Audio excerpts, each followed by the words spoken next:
जय हिंद। स्वागत है आपको जीएस ग्लोबल स्टडी में। आज एक नए चैप्टर से हम लोगों को शुरुआत करना है। ठीक, ये तीसरा चैप्टर है जल संसाधन।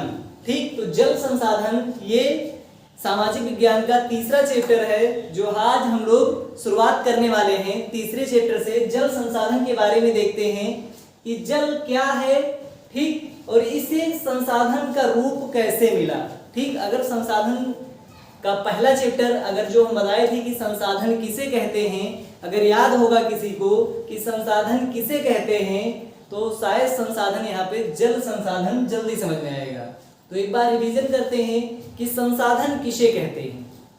प्रकृति प्रदत्त सभी उपहार साधन हैं, जब मनुष्य उसे अपनी आवश्यकता अनुसार उपयोग में लाता है तो वह संसाधन बन जाता है। क्या है? प्रकृति प्रदत्त, यानी प्रकृति ने जो हमें प्रदत्त किया है, प्रकृति ने जो जो चीजें हमें दिया है वो सारा का सारा क्या है? साधन है। ठीक, प्रकृति ने हमें जिस रूप में दिया है उस रूप को बोलते हैं साधन। लेकिन जब मनुष्य उसे अपनी आवश्यकता अनुसार उपयोग में लाता है तभी वह संसाधन बनता है, अन्यथा वह संसाधन नहीं था बल्कि वह साधन था जैसे प्रकृति ने हमें दिया है। यानी प्रकृति प्रदत्त सभी उपहार साधन हैं, जब मनुष्य उसे अपनी आवश्यकता अनुसार उपयोग में लाता है तो वह संसाधन बन जाता है। जैसे प्रकृति ने हमें जो जो चीजें दी है वो सारा का सारा साधन ही है, न कि संसाधन। जब उसे हम अपनी उपयोग में लाते हैं तभी वह संसाधन बनता है।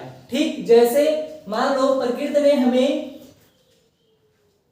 कुछ भी दिया है, मानो जमीन दिया या जो भूमि है, पेड़ है या जल है, वायु है, ये सब का सब क्या है? एक साधन है। ठीक, प्रकृति प्रदत्त उपहार है। ये हम लोगों ने बनाया नहीं है बल्कि ये प्रकृति का दिया हुआ उपहार है। और इस उपहार को जब हम अपने जीवन में अपने लिए उपयोग करते हैं, अपने स्वार्थ के लिए इसका प्रयोग करते हैं, तभी यह बनता है संसाधन। और संसाधनों का अधिक विदोहन ना हो जाए इसके लिए बहुत सारे समझौते भी हुए, क्योंकि प्रकृति ने जो जो उपहार हमने दिया उस उपहार का हम लोगों ने गलत तरीके से उपयोग करने लगे। ठीक, जब गलत तरीके से उसके उपयोग करने लगे तो धीरे धीरे प्रकृति को भी हानि होने लगा। जब प्रकृति को हानि होने लगी, धीरे धीरे प्रकृति पूरा का पूरा क्षय होने लगा। और उसके बाद में जब प्रकृति का क्षय होने लगा तो धीरे धीरे प्रकृति में बहुत सारी ऐसी आपदाएं उत्पन्न होने लगी जो मानव के लिए और इस पे निवास करने वाले सभी जीवों के लिए हानिकारक होने लगे। लेकिन फिर उसके बाद में बहुत ढेर सारे समझौते हुए, अंतरराष्ट्रीय समझौते हुए, जिसमें प्रकृति को बचाने के लिए एक पृथ्वी, एक संकल्पनाएं कई सारी आई कि अब पृथ्वी तो एक है। तो कोई कह रहा है, कोई देश कह रहे हैं कि हम ज्यादा हम यूज नहीं करते हैं, कुछ देश ऐसे हैं जो संसाधनों का उपयोग ज्यादा करते हैं। ठीक, लेकिन नुकसान तो सबका हो रहा है, चाहे कोई संसाधन का उपयोग कम करे या ज्यादा करे, तो नुकसान तो सबका ज्यादा होता है, यानी पूरी पृथ्वी का नुकसान होता है। तो पूरी पृथ्वी को एक परिवार मानकर, एक घर मानकर इसको बचाने के लिए सभी देशों का दायित्व समझते हुए बहुत सारे ऐसे समझौते हुए, जिसमें एक सबसे इम्पोर्टेंट समझौता था पृथ्वी सम्मेलन सतत पोषणीय विकास एजेंडा 21, जो पहले चैप्टर में इसको पढ़ाए भी हैं। अगर नहीं देखा है तो वहां पर जाके देख लो और शुरुआत से पढ़ने का प्रयास करो। जो भी चैप्टर है या जो भी अभी से अगर चालू किए हैं तो पहले सिलेबस एक बार देखो, उसके बाद में फिर शुरुआत से चीजों को एक एक वीडियो को देखते हुए आगे पढ़ो, क्योंकि बीच से पढ़ेंगे तो समझ में नहीं आएगा। ठीक, तो इसे शुरुआत से पढ़ने का प्रयास करो और नोट्स बनाने का प्रयास करो कि नोट्स भी साथ साथ बनाते रहें। उसके बाद में अब हम आते हैं अपने टॉपिक पे, जल संसाधन पे। आखिर जल को संसाधन क्यों कहा जाने लगा? जल भी एक प्रकार का क्या है? संसाधन है। तो जल को संसाधन कहा जाता है। प्रकृति ने जब जल को हमें, यानी एक उपहार के रूप में जब जल हमें दिया, तब ये संसाधन नहीं था बल्कि क्या था? एक साधन था। लेकिन जब हम इसको पीने लगे, यानी इसका प्रयोग हम लोग करने लगे, तो धीरे धीरे ये क्या बन गया? एक संसाधन बन गया। और संसाधन बना तो साथ साथ इससे हम लोग और भी ज्यादा जो है जल का प्रयोग करने लगे अपनी आधारभूत जरूरतों के लिए। ठीक। आधारभूत जरूरतों में जैसे हम लोगों ने कोई उद्योग स्थापित किया तो उसमें भी जल लगने लगा, या कोई काम प्रारंभ किए, कोई भी कंपनी स्थापित की, या कुछ भी अगर हम लोग आर्थिक क्रियाएं करते हैं जिसमें जल का अपना इंपॉर्टेंस होता है, तो अगर जल को ही देखें तो पूरी पृथ्वी पर जो अगर 71% भाग पे पूरी पृथ्वी के, अगर पूरी पृथ्वी इतनी बड़ी है, इस पूरी पृथ्वी पर 71% भाग पे जल है और शेष 29% भाग पर ही स्थल है। तो 71% जो भाग है ये पूरी पृथ्वी का, अगर ये पूरी पृथ्वी है तो इस पे 71% भाग, यानी इस पूरे प्रतिशत पे 71% जो होगा इस पे केवल जल होगा और शेष 29% पर ही जमीन है। यानी जितनी बड़ी दुनिया है इससे अगर देखा जाए तो पूरी दुनिया का ये केवल 29% ही है पूरी दुनिया, बल्कि और भी बहुत बड़ी है दुनिया। उस पूरी बड़ी दुनिया में 71% जल ही जल है, यानी और वो जल महासागर और समुद्रों में बटा हुआ है। ठीक, जो महासागर और समुद्रों में बटा हुआ है ये जल हमें पीने योग्य नहीं है, यानी ये जल में जो लवणता की मात्रा ज्यादा पाई जाती है ये पीने योग्य नहीं है। तो जो 71% जल है, इस 71% जल को अगर 100% मानते हैं तो पूरे पृथ्वी पर जो 100% जो जल है, यानी महासागरों का, नदियों का, तालाबों का, झीलों का, नलकूपों का, यानी सब कुछ, भूमिगत जल, सब जल को इकट्ठा करके अगर 100% मान के देखते हैं तो उस 100% में पीने वाला जल कितना है, तो मात्र 3% पानी ऐसा है जो हमें केवल पीने योग्य है। बाकी 97% जल पीने योग्य है ही नहीं। इसीलिए तो हम लोग कहते हैं कि जल ही जीवन है। ठीक, जल ही जीवन है, तो क्यों पीकर बर्बाद करें जीवन, जीवन बचाना चाहिए। तो जल ही जीवन है, यानी तो जीवन को ऐसे थोड़ी बर्बाद करना चाहिए कि नहा के बर्बाद कर दिया जाए जीवन को। नहाना नहीं चाहिए बल्कि बचाना चाहिए। और इसका पालन बहुत सारे बच्चे करते भी होंगे ठंडी में, एक एक हफ्ता निकाल देते हैं ना नहाकर, और एक एक हफ्ते में वो जल को बचाते हैं, यानी जल संरक्षण कार्यक्रम चलाते हैं।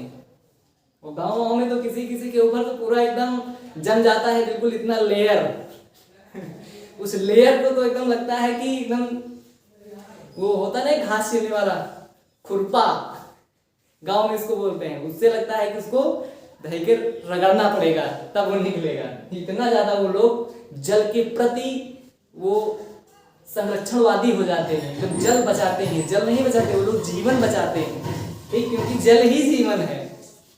तो जो 3% पानी है यही पीने योग्य पानी है, इसी का इस्तेमाल हम लोग करते हैं। ठीक, बाकी जो 97% जल है ये जल तो लवण है, इसमें लवणता का मतलब होता है कि ये पीने योग्य नहीं है, इसमें लवणता पाई जाती है, यानी खारा होता है ये जल। तो जब ये जल खारा होता है तो इसे पी नहीं सकते। ठीक, बस केवल 3% जल को ही पी सकते हैं। लेकिन ये 3% जल कभी खत्म क्यों नहीं होता, ये सोचा है कभी कि ये 3% जल तो खत्म हो जाना चाहिए। अभी हमारी जनसंख्या भारत में अगर देखें तो 142 करोड़ लोग हैं, उसके बाद पूरी दुनिया में बहुत जनसंख्या, चाइना, 2 ही देश मिला लें तो आधी दुनिया हो जाएगी, चाइना और भारत। लेकिन फिर भी ये जल खत्म क्यों नहीं होता, तो इसका कारण है कि ये वाटर साइकिल चलता रहता है। वाटर साइकिल का मतलब होता है जल चक्र। तो जल चक्र जो होता है, यानी ये मान लो समुद्र है और ये है स्थल वाला भाग, तो समुद्र का जल गर्मी में क्या होगा, भाप बन के उड़ेगा। अच्छा, भाप बन के उड़ेगा तो कहाँ जाएगा, यहाँ पर जब गर्मी ज्यादा होगी तो ये पानी भाप बन के उड़ेगा, और जो पानी भाप बन के उड़ता है उसमें लवणता नहीं होता बल्कि वो शुद्ध जल होता है।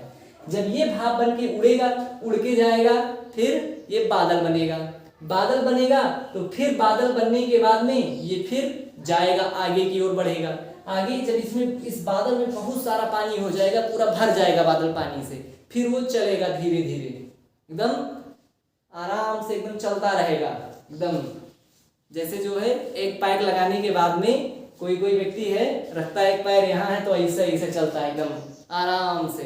ठीक, उसी प्रकार से ये बादल जब ढेर सारा पानी भर लेते हैं तो एकदम चलते हैं, और जैसे ही सामने कोई पर्वत पहाड़ मिला तो उससे टकराते हैं और बहुत ढेर सारा झमाझम बारिश होती है। इसीलिए अगर भारत में देखें तो भारत में सबसे ज्यादा बारिश होती है,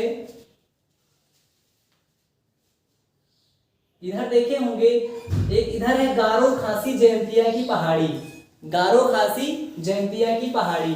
ये पहाड़ी क्या करती है, जब मानसून यहाँ से जाता है इसे, तो इसमें टकराने के बाद में फिर यहाँ पर बहुत ज्यादा बारिश होती है, क्योंकि 3 पहाड़ियां सीधा सीधा हवा को रोकती हैं।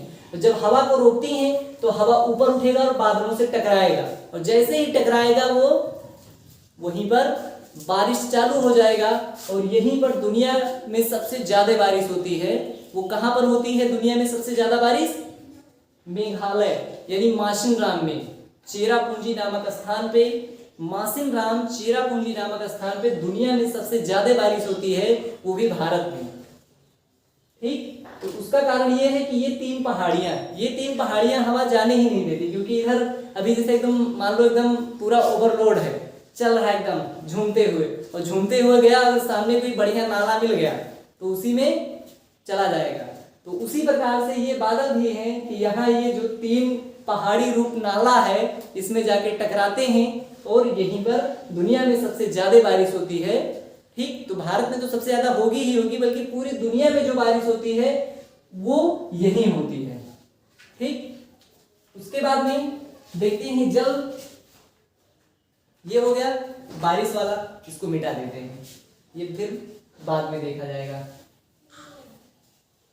उसके बाद में देखते हैं जो ये हमारा 3% पानी है, ये पानी जब बारिश बन के जाता है, ठीक, बारिश होती है, तो इस बारिश जब ये होती है तो ये बारिश देखो यहाँ पर जैसे अभी दुनिया में सबसे ज्यादा बारिश हुई, और कहीं कहीं ऐसा कोई क्षेत्र है जहां पर बारिश ही नहीं होती है। ऐसे भारत में बहुत से स्थान है जहां पर बारिश ही नहीं होती है, यानी मरुस्थलीय क्षेत्र जहां पर बारिश ही नहीं हुआ।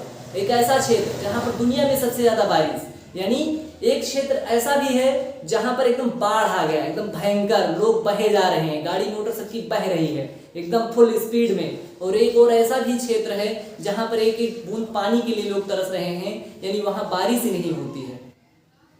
तो एक और जहां पर बारिश ज्यादा होती है और एक और जहां पर बारिश कम होती है। आए दिन देखते भी होंगे खबरों में कि आज भारत की इस साइड में, यानी देखते हैं कि असम में बाढ़ आ गया, या बिहार में बाढ़ आ गया, पश्चिम बंगाल में बाढ़ आ गया। लेकिन कभी ये सुना है कि थार के मरुस्थल में बाढ़ आया है? कभी नहीं, क्योंकि थार का मरुस्थल यानी राजस्थान एक मरुस्थलीय क्षेत्र है, वहां पर बारिश होती ही नहीं। उसका कारण यही है कि राजस्थान में अगर देखें तो इस वाले क्षेत्र में यहाँ तो दुनिया में सबसे ज्यादा बारिश होगी, क्योंकि यहाँ पर पहाड़ियां हैं। लेकिन इसके यहाँ भी एक पहाड़ी है जिसका नाम है अरावली। पहाड़ी वाले चैप्टर में पढ़ा होगा, एक अरावली पहाड़ी है।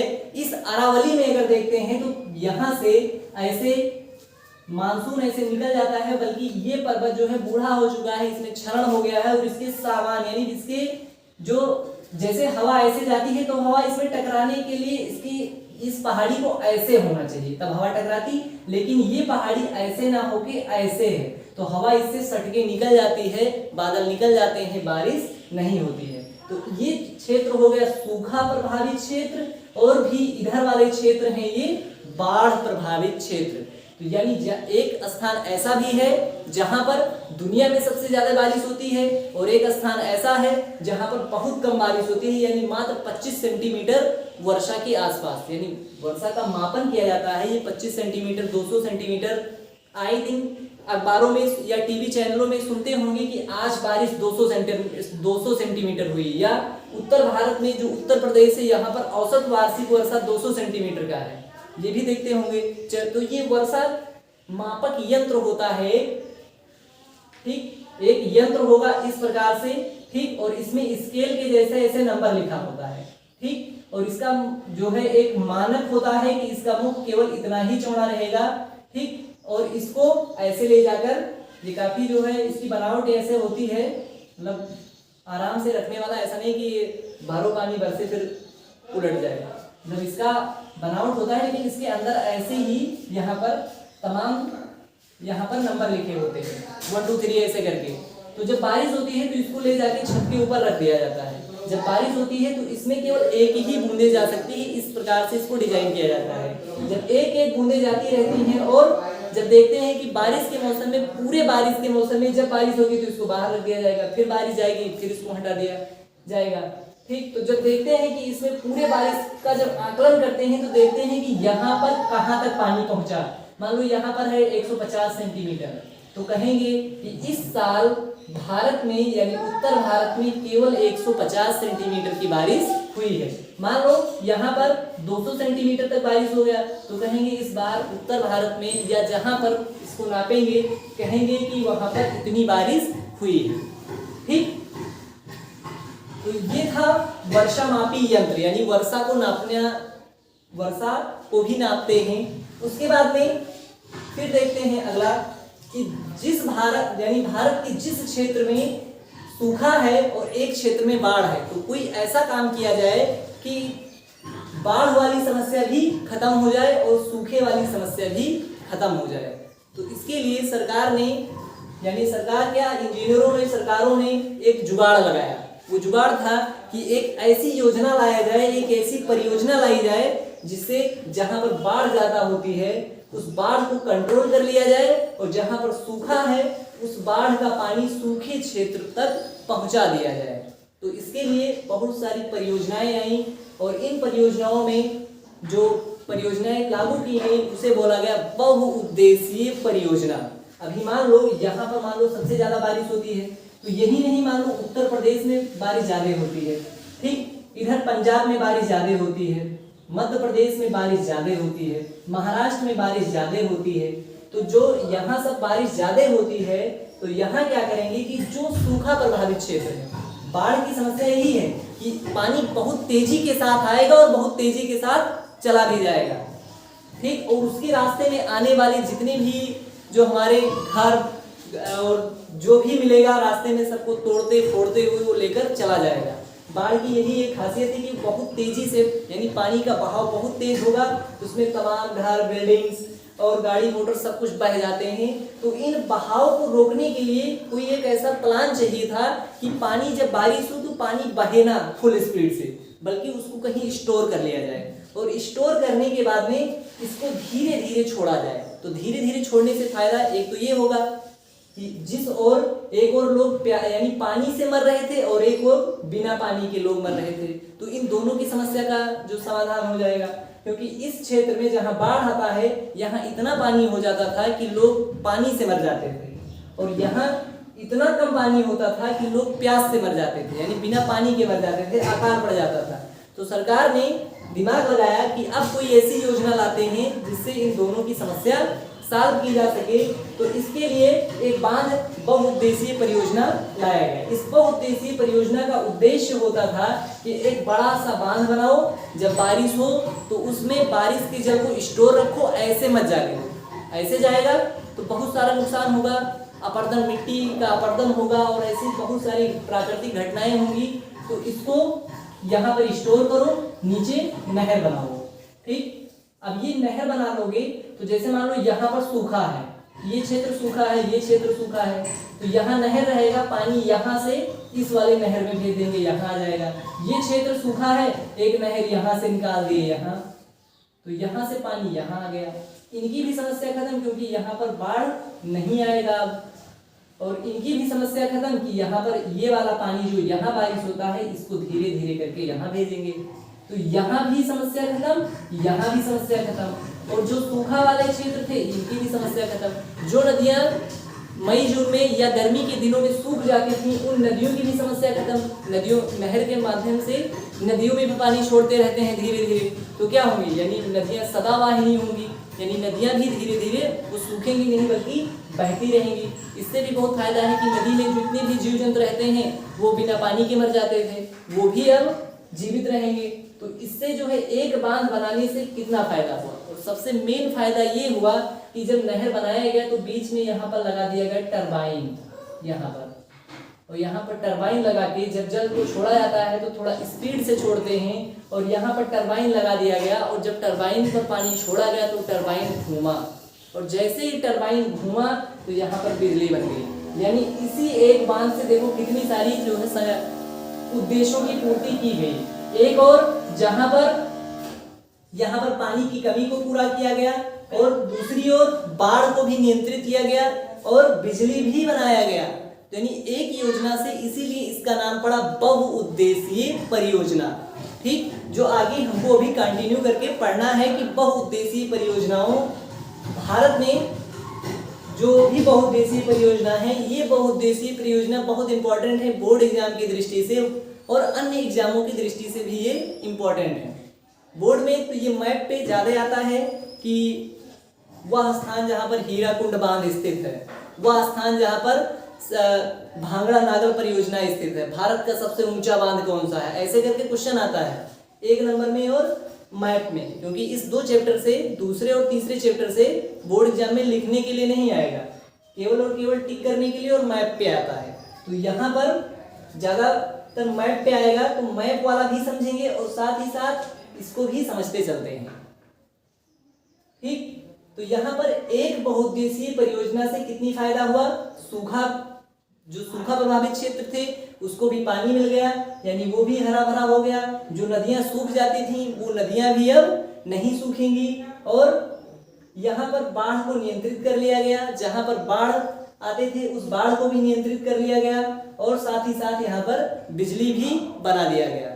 तो इससे एक योजना, एक बहुउद्देशीय योजना से बहुत सारा लाभ हुआ। उसके बाद में अब हम देखते हैं अगला टॉपिक हमारा है जल के स्रोत। जल के स्रोत यानी जल के स्रोत कौन कौन से हैं जिससे हमें जल की प्राप्ति होती है। जल के स्रोत,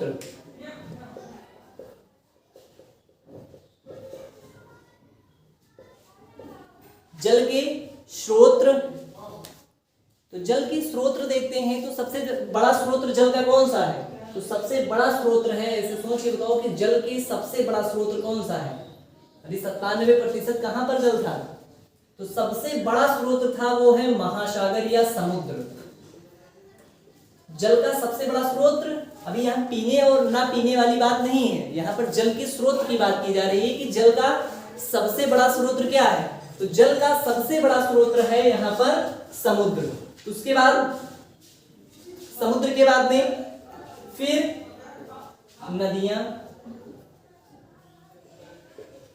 नदियां, उसके बाद नदियों के बाद में वर्षा का जल, कौन सा, वर्षा का जल, नदियों के बाद में वर्षा का जल, उसके बाद में झीलें, ये भी जल का स्रोत होता है, झीलें, उसके बाद में ग्लेशियर। ठीक, तो ये है मुख्यतः जल के स्रोत।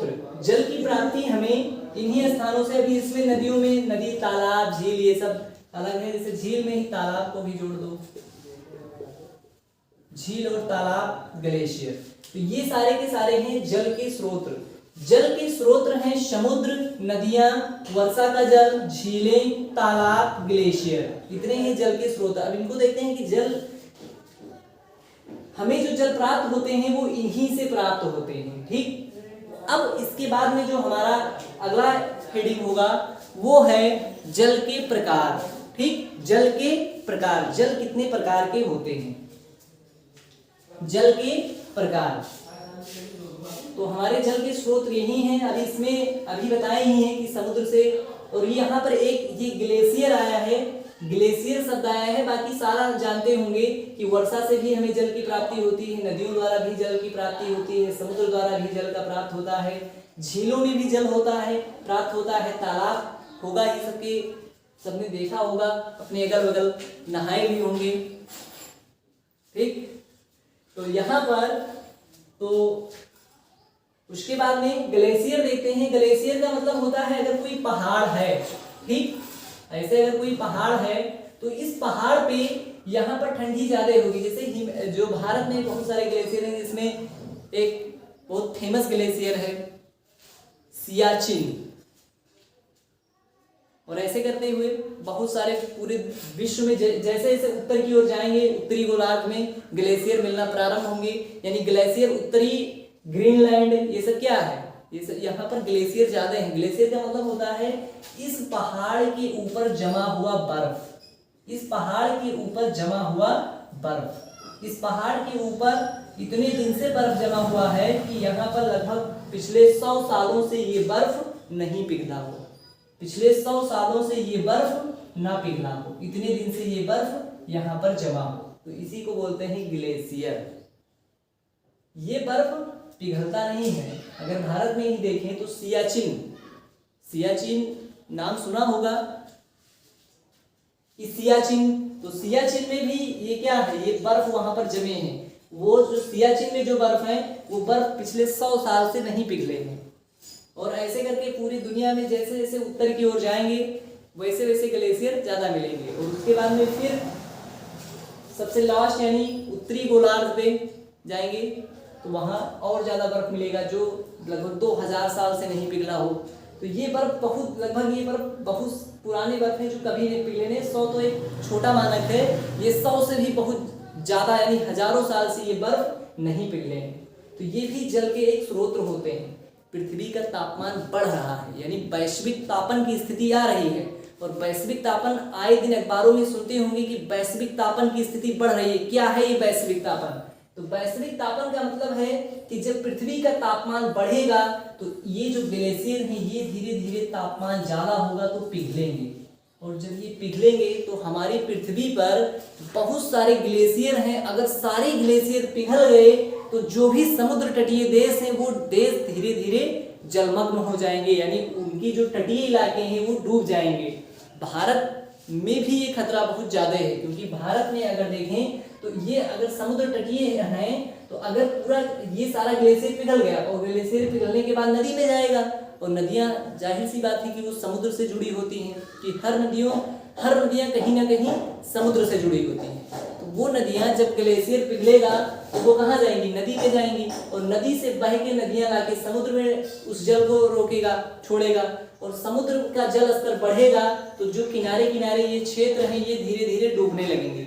और धीरे धीरे डूबने लगेंगे, ये स्थिति बहुत भयानक होगी कि समुद्र तटीय इलाके धीरे धीरे डूबेंगे। और धीरे धीरे अगर आए दिन देखते भी होंगे कि धीरे धीरे ग्लेशियर पिघल रहे हैं। ऐसे न्यूज चैनलों में सुना होगा कि ग्लेशियर पिघल रहे हैं। ये एक वैश्विक तापन की स्थिति है कि ग्लेशियर पिघलेंगे। और ये ग्लेशियर जब पिघलेंगे तो बहुत खतरनाक स्थिति होगी हर देश के लिए, पूरी दुनिया के लिए खतरनाक स्थिति होगी। बहुत से ऐसे देश होंगे जो पूरा का पूरा देश ही डूब जाएगा, इतनी खतरनाक स्थिति होगी।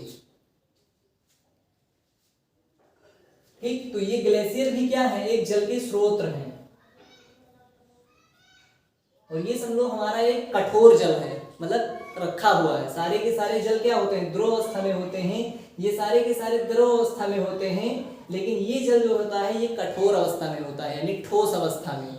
ये जल हमारा ठोस अवस्था में है। अगर पूरी दुनिया का अगर पानी जो हम लोग पी रहे हैं अभी 3%, वो अगर पी के खत्म कर दिए तो हम लोग क्या करेंगे कि जाएंगे ग्लेशियर को नोचेंगे, ऐसे नोचेंगे, उसको लाएंगे, उसको रखेंगे, गर्म करेंगे, पानी बन जाएगा, शुद्ध है, उसको पी सकते हैं।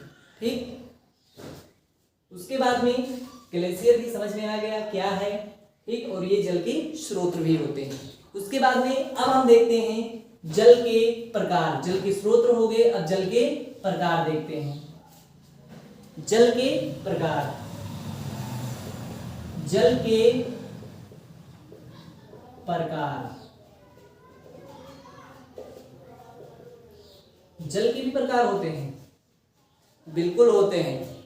वो वाला नहीं बिस्लेरी वाला और सामान्य नल वाला या जो है बाजार वाला, ये वाला प्रकार नहीं है कि ये बिस्लेरी का है, ये दूसरा प्रकार का है, या जो है कुछ और, ये वाला प्रकार नहीं है। ये जल का प्रकार होता है कि ये मिलता कहाँ है। ठीक, तो इसमें पहला प्रकार है अधोभौमिक जल। ठीक,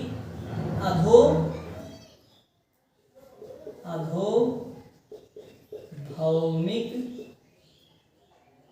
जल। फिर उसके बाद में अधोभौमिक जल के बाद में दूसरा क्या है? दूसरा है वर्षा का जल, क्या? वर्षा का जल। और तीसरा, वर्षा के जल के बाद में तीसरा है नदी का जल। क्या है? नदी का जल। अच्छा, हम लोग जो है अभी यहाँ पर इसको ऐसे समझो कि जल के 3 प्रकार होते हैं मुख्यतः। अधोभौमिक यानी जमीन के अंदर से या तो जल निकलेंगे, या तो आसमान से आएगा यानी वर्षा के रूप में आएगा, या तो जमीन पे बहेगा। बस 3 ही प्रकार के जल हैं। अगर इस प्रकार से देखते हैं प्रकार में, तो या आसमान का सीना चीर के निकलेगा जल, या तो जमीन फाड़ के निकलेगा जल, और या तो फिर नदी पे बहता हुआ मिलेगा जल। यानी 3 ही प्रकार के जल होंगे, या तो ऊपर से आएगा, या तो नीचे से, और या तो बीच में मिलेगा। बस इतने ही जल हैं और कोई जल नहीं है। अब समुद्र वाला जल कौन सा होगा? तो नदी द्वारा, इसको नदी में सम्मिलित कर लेंगे क्योंकि वो स्थल पे पाया जाएगा। जो जमीन के अंदर पाया जाएगा उसको अधोभौमिक जल बोलते हैं। इसी का प्रयोग हम लोग करते भी हैं पीने के लिए। ठीक, जब पहले अधोभौमिक जल को निकालने के लिए हमारे पास पर्याप्त साधन नहीं थे, तब हम लोग निर्भर थे नदी वाले जल पे और वर्षा वाले जल पे।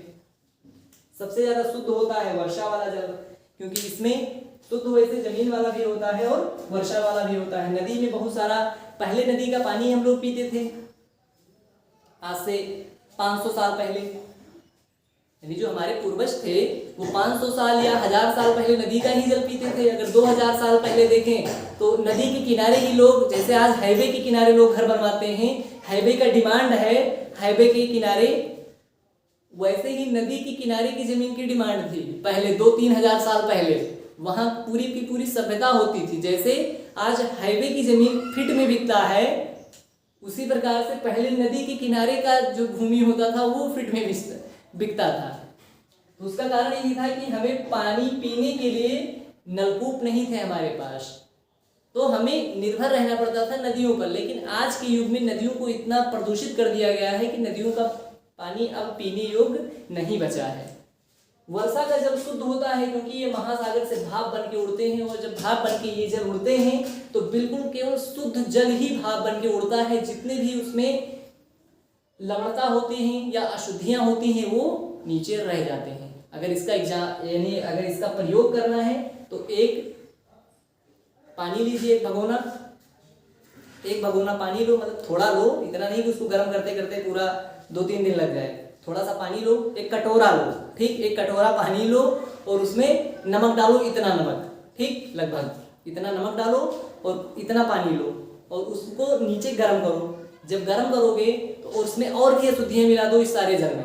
अशुद्धियां मिलाने के बाद में इसको गर्म करो। तो गर्म करोगे तो क्या देखोगे कि जब खूब देर तक गर्म करेंगे तो सारा का सारा पानी भाप बन के उड़ जाएगा। जो नमक डाले थे वो पेंदी में जमा रह जाएगा, तो वो उस तलछटी में यानी जितनी भी अशुद्धियां रहेंगी वो सारी की सारी जम जाएंगी। ठीक इसी प्रकार से काम ये करता है समुद्री जल में। भाप बन के ये सारा का सारा जल जो वर्षा का जल होता है ये पहले समुद्र में भाप बन के उड़ जाता है। भाप बन के उड़ गया और उसके बाद में फिर वापस बादल बना आया। तो ये केवल समुद्र का जल ही भाप बन के नहीं उड़ता है, हमारे तालाब के, हमारे झील के, नदियों के ये सारे जल भी भाप बन के उड़ जाते हैं। और जब भाप बन के उड़ के जाते हैं तो वापस धरती पे आते हैं। फिर ये बह के जाएगा समुद्र में, भाप बनेगा, उड़ेगा, फिर उड़ के बारिश होके फिर जमीन पे आएगा, फिर ये बह के जाएगा। यानी ये साइकिल चलता रहता है। इसी को बोलते हैं वाटर साइकिल। बीच में थोड़ा बहुत हम लोग पी भी लेते हैं, बारिश में थोड़ा बहुत नहा भी लेते हैं, तो कौन सा गलत कर दिए? आखिर उसको जाना समुद्र में ही है, चाहे जैसे जाएगा, जाना तो है ना समुद्र में। तो समुद्र में जाएगा फिर वापस बारिश बन के आएगा। वर्षा का जल शुद्ध होता है, नदी का जल भी शुद्ध होता है, लेकिन अब नहीं है। बहुत सारा प्रदूषण हो गया नदियों में। और उसके बाद में अधोभौमिक जल देखते हैं, तो इसका प्रयोग आज हम लोग कर ही रहे हैं। लेकिन जमीन यानी अधोभौमिक जल को भी यहाँ पर प्रदूषित कर दिया गया है। इसको इस प्रकार से प्रदूषित किया गया है कि ये भी अब जल पीने योग्य नहीं बचा है। बहुत सारा यहाँ पर नाले और तमाम प्रकार के यहाँ पर ऐसे ऐसे टैंक बनाए गए हैं जो इन जल को यहाँ पर बर्बाद कर दिया है, जो जमीन के अंदर थे। जो जमीन के अंदर से जो पानी आता था ये पहले बहुत शुद्ध होता था। अभी भी कई गाँव में या फिर गाँव में तो अभी भी शुद्ध ही है, लेकिन शहरों में धीरे धीरे ये जल बिल्कुल बेकार हो चुके हैं। उसका कारण है कि बड़े बड़े गटर वैसे ही जमीन में जो पानी सोखने वाला सोखता बनवा देते हैं, वो सारा सोख सोख के कहाँ जाता है, जमीन के अंदर जाएगा, वो पूरा जल बर्बाद कर देगा। ठीक, तो ये थे जल के प्रकार, अधोभूमिक जल, वर्षा का जल, नदी का जल। जल के स्रोत समुद्री जल, नदियां नदियों से भी जल प्राप्त करते हैं, वर्षा का जल, झील और तालाब का जल, ग्लेशियर का जल। ठीक, तो इतना समझ में आया। इसको पढ़ो और इसका नोट्स बनाओ। नोट्स बनाते हुए चलो कि एग्जाम टाइम में जब हम इसको दोबारा से फिर देखेंगे मैप पे तो ये याद आ जाए। फिर ये ना रहे कि अभी हम बहुउद्देशीय परियोजनाओं को फिर से उसका वो बताएं कि क्या है बहुउद्देशीय परियोजना। अभी यहाँ पर समझ लो कि बहुउद्देशीय परियोजना है क्या, उसके बाद में फिर तो बहुउद्देशीय परियोजना पढ़ना ही पढ़ना है, मैप में भी पढ़ना है, यहाँ भी पढ़ना है, और आगे जहां जहां जरूरत पड़ेगी कुछ भी यहाँ पर नहीं छूटेगा। यानी हम यहाँ पर कुछ भी नहीं छोड़ेंगे। अगर आधा से भी आधा नंबर अगर बोर्ड एग्जाम में आना है और वो बहुत बड़ा चैप्टर है, तो ये नहीं सोचेंगे कि केवल आधा नंबर आएगा इस चैप्टर को छोड़ दो, नहीं, बल्कि पूरा पढ़ाएंगे। अगर आधा इतना आना है तो इतना पढ़ाएंगे। ठीक, तो इसमें कुछ यहाँ पर छूटेगा नहीं, बस पढ़ते रहो, नोट्स बनाते रहो और इसको रिवीजन भी करते रहो। ठीक, तो आज का क्लास यहीं पर समाप्त करते हैं और इसको पढ़ते रहिए और वीडियो को लाइक भी करते रहिए और सब्सक्राइब भी करते रहिए। ठीक, जय हिंद।